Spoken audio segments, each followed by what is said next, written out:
Good afternoon, Jonalyn. Good afternoon, ma'am. Okay, Jonalyn, can you tell me about yourself?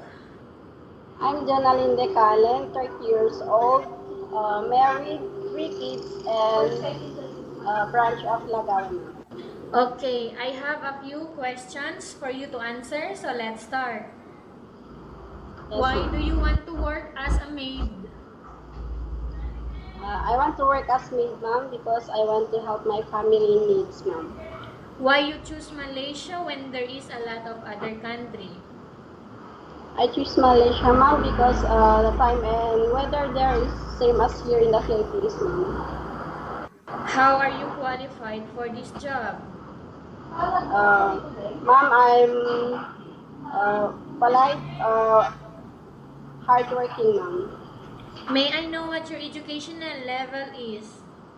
College graduate, ma'am.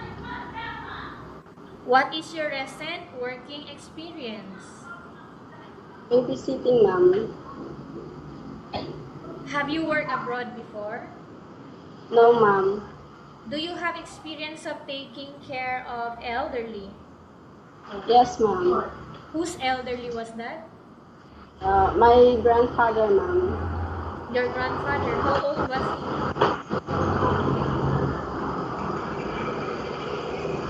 How old was he? 83 years old, ma'am. 83 years old. Okay, how about children, kids? 2 to 7 years old, ma'am. Okay, 2 to 7 years old. Do you have any other special skills? Cooking, ironing, and washing, ma'am. Okay, are you willing to learn new skills? Yes, ma'am. Okay. Are you willing to work with a family where the mother-in-law or any relatives stay together? Yes, ma'am. Currently, are you still working now? No, ma'am. Do you know how to cook? Yes, ma'am. What sort of food can you cook? Adobo, ma'am. Paksiw. And tinola, ma'am. Okay. Are you aware that you will have to do washing, cleaning, ironing, and cooking? Yes, ma'am. Okay, from all the house chores that I mentioned, which do you like most? Ironing, cleaning, and laundry, ma'am. If ever you were selected to work here in Malaysia, who will take care of your kids? My mother, ma'am, and my husband too, ma'am. You are not allowed to use handphone during working hours. Yes, ma'am. You are only allowed to use handphone after you finish all the works and when going to bed. Yes, ma'am. You are strictly needed to surrender the handphone to your employer in the morning, and your employer will return back to you once you're going to bed. Yes, ma'am. If ever your employer finds out that you're abusing of using your handphone and it's affected your work performance, your employer will confiscate your handphone and you are not allowed to hold it anymore. Yes, ma'am. But instead, your employer will allow you to call to your family 3 times in a month. You only allowed to bring normal phone and you are not allowed to bring smartphone. Are you agreed for the terms and conditions? Yes, ma'am. Are you agreed to the rules and regulation for the handphone? Yes, ma'am. How many years is the contract as you agreed and understands? 2 years, ma'am. Can you describe for me your ethics, your attitude? I'm polite, respectful, and hardworking, ma'am. How can you assure to us that you will work hard in Malaysia? I'm assured, ma'am, because I want to help my family for their finances, ma'am. Okay, can you promise not to use the telephone without the permission of your employer? Yes, ma'am. Can you promise not to put on makeup but to dress properly while work? Yes, ma'am. Can you promise not to invite friends and relatives without the consent of your employer? Yes, ma'am. Can you promise not to ask for advance salary from your employer under any circumstances? Yes, ma'am. Do you really understand of the rules and regulation of the agency? Yes, ma'am. Do you pay any placement fee for you to come to Malaysia to work as a maid?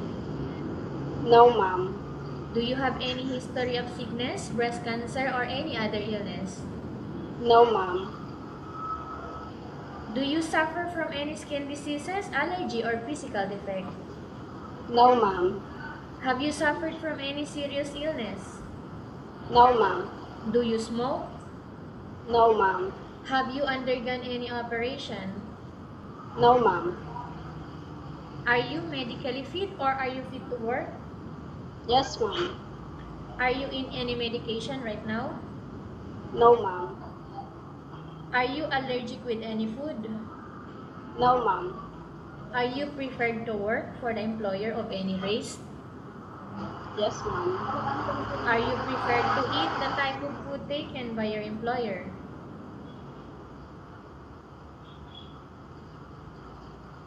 Are you preferred to eat the type of food taken by your employer?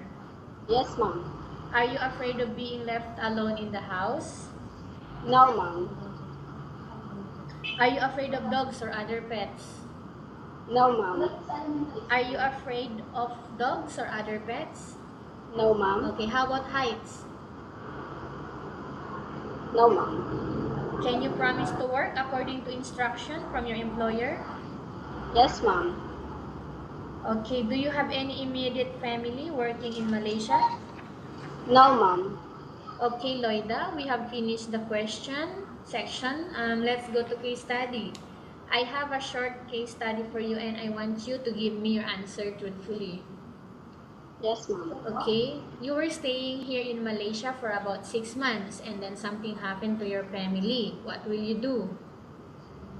I will do my work as I will finish my contract, ma'am. Okay, and then?